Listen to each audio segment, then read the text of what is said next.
Test. Okay. So sometimes you'll see it will take quite a bit of time to actually get electronic evidence examiner to start. Uh, you'll see that with several different forensic programs. Okay, so what I've done since the last video is I've gone into my blue Samsung Galaxy S4 and I have enabled debugging, USB debugging mode. So the last time I tried to acquire a device, what I ended up doing is acquiring the media card, which is useful. I can still use that information. It's still something I want to see, but I really still need to acquire the phone as well. So we're going to give it another try here. I'm going to try to acquire the device. And again, with the forensic software, again, patience is a virtue.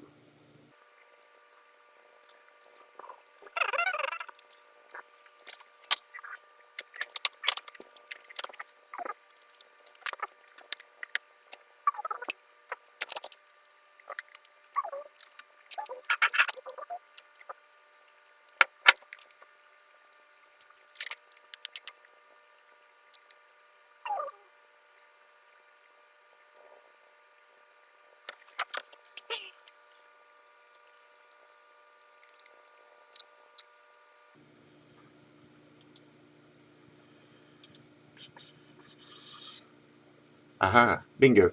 So remember the first time when we did this, I only had this portable device, which meant it was going to be looking at the graphic here. It's going to be looking at my micro SD or possibly the SIM card, but what we ended up capturing is the micro SD card last time. Now that I've enabled USB debugging, we see that I have this device here. Typically, in older versions of device seizure, it would give me a more meaningful photo of the phone. This could be a software change, or we could still be having some communication driver issues. But this is looking more promising that I'm seeing this instead of just portable device. So it is recognizing that it's an Android phone. So I'm going to ahead and click on this. Oh, and this is looking good as well.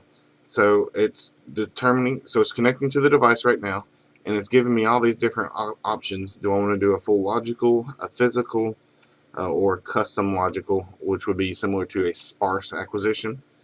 Let's see. So physical is usually you can get some additional information that you can get from the logical, but for right now we'll start with logical and then we'll do physical later if we determine that we want to see something else that's not showing there. Okay, and again, because I don't want to risk doing any damage to this phone, I'm going to not remove the password protection. And anyways, this only goes up to version 4.1, and I know that the device I'm working on is on version 5.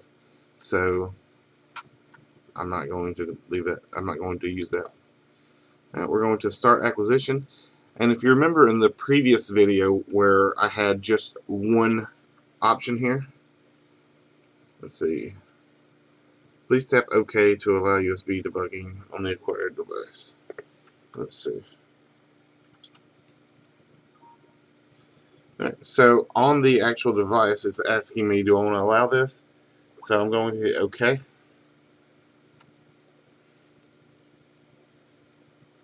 And so it's trying to connect to the device. Now I'm getting a message on the phone. It says service listener thread started.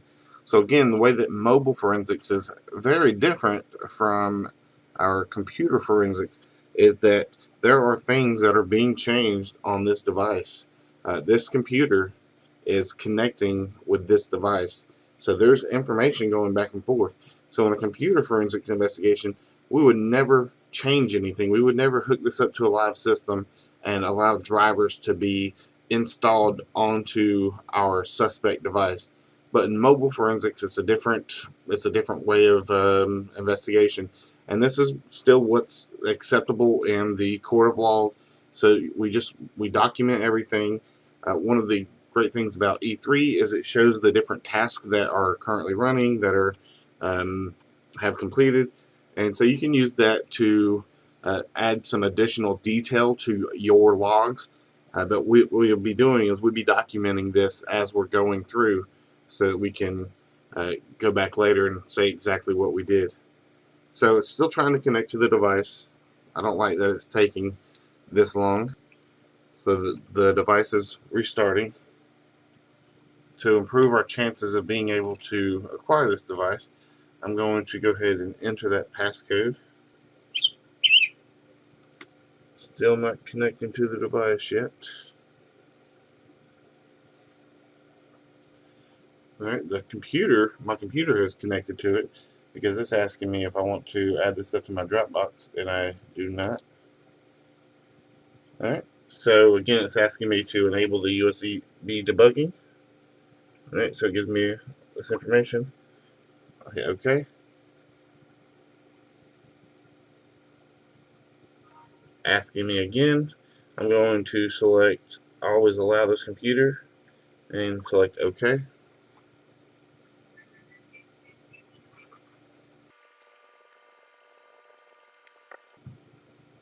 So in my device seizure, I'm still getting the message reconnecting to device. So I do know that they're trying to talk because I'm getting these notifications that say that it's trying to connect or to allow USB debugging, but so far nothing's showing on the screen. Computer is talking with the phone because I get this option from my Dropbox that asks if I want to upload these, and so I do not, so I'm going to hit cancel.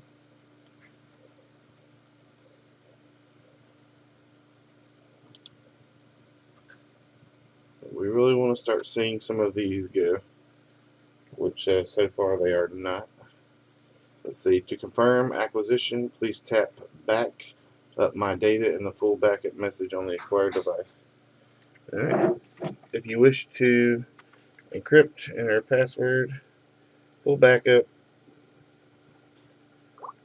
So we want to hit the back button, which is down here on this device. And so I'm going to hit OK. And so right now it looks like the first step of the acquisition is in progress. So the big difference between what happened in the first acquisition video is on here we had just media card when we were only acquiring the memory card in here. So the backup has started. We can start seeing that it's starting to collect the file system, then it'll do contacts, it'll do SMS, and so it'll go through all of these different things. So this will take quite a bit of time depending on the size of your device. But I'm going to allow this to run, and then I will pick back up maybe once or twice throughout the acquisition process. You can see it's actually really going now. And so we can, just by looking at the paths, we can kind of see some things that were in here. If you look quickly, you can see some TripAdvisor, some VCast.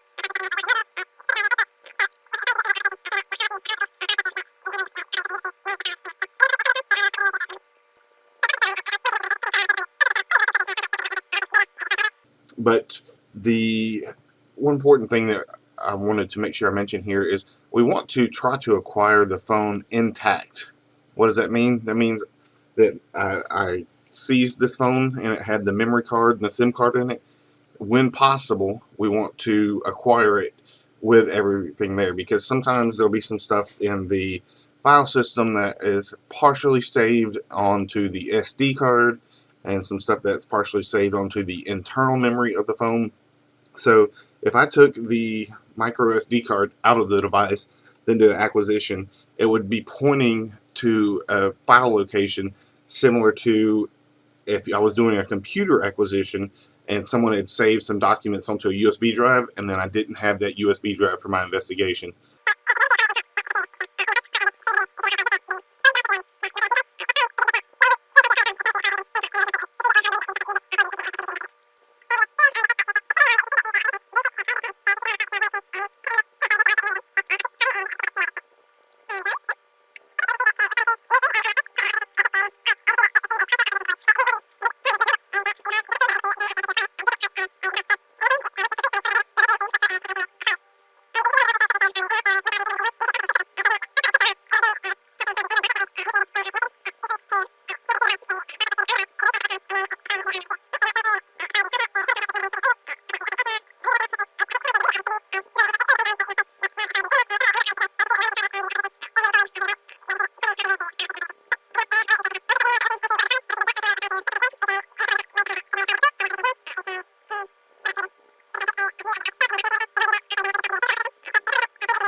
Okay, so again, I can't remember what time we began the acquisition, but it's finished, and so I can go through and I can look there. I had success on almost everything, but then I had partial acquisition on the file system and a partial acquisition on the installed applications. So when we actually get in there and we start parsing out these applications and try to start looking at the data, you will see that some applications are able to show us more information than others. So again, this phone came from an older person, so I don't think there's going to be Snapchat on here, but there might be an Instagram and a WebMD. At this point, we can go ahead and select Finish, and you'll see we're able to. It gives us some. It gives us our task notifications because we still have that turned on. So it says that the data acquisition is complete. And now we can go through here and we can start expanding our tree. And before, when we saw just the mobile card, we were able to see the structure of the system, but there was nothing in it. So let's see what we get now. So again, we still see our model number here, and we can go through and start seeing lots of information in here now. All right. And then again, the big thing that we want to do next to make it easier to actually go through and find information is we want to sort this file. So if we look at our task and we look at the completed task, the only thing we've done so far is acquire the device, and it took nearly 3 hours. But we haven't done anything with the content analysis, searching, reporting, exporting. There's no task currently running. So what we want to do is we want to select this device, and I want to right click, and I'll say content analysis, and what I want to do is I believe I want to sort the data, but let's check this real quick to see if this gives me the option to do more than just sort the data. So if there's additional keywords I want to do, if I want to do some optical character recognition, I can go ahead and do that. If I want to calculate hashes for the data, I can do that. Do I want to do some additional analysis? So we'll say that we want to do the internet browser and email databases. That I want it to go ahead and start looking in there. I want it to do something with undetected formats. Yep, so that'll be good enough for now. And so we'll go ahead and start this process.